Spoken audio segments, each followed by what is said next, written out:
Une présence inattendue. Nous sommes aux abords de la tourbière des Dauges. Nous délaissons la partie humide de la réserve naturelle pour passer du côté de la lande sèche, là où depuis quelques mois pâturent les 53 chèvres de Sylvain Morvan, une passion qui prend un air de paradis. Ça y ressemble en tout cas, ouais. C'est la tranquillité, les animaux, la nature, le paysage est sympa. Donc, Et c'est comme ça que vous voulez votre vie?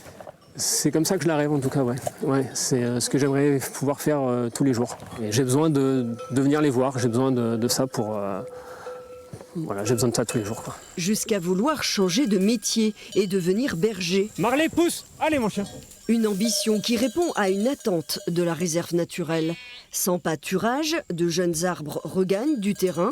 L'idée est alors venue d'expérimenter la présence de la chèvre de Rove, une espèce du Midi habituée à la garrigue. Et bien justement pour empêcher la forêt de pouvoir coloniser, faire de l'ombre à cette bruyère, parce que ce que le conservatoire des espaces naturels de Nouvelle-Aquitaine veut faire ici, c'est préserver ces milieux ouverts de landes sèches pour les espèces de faune et de flore rarissimes qu'elle abrite. D'où l'intérêt d'avoir un troupeau qui pâture de façon douce ces milieux-là pour les maintenir en l'état.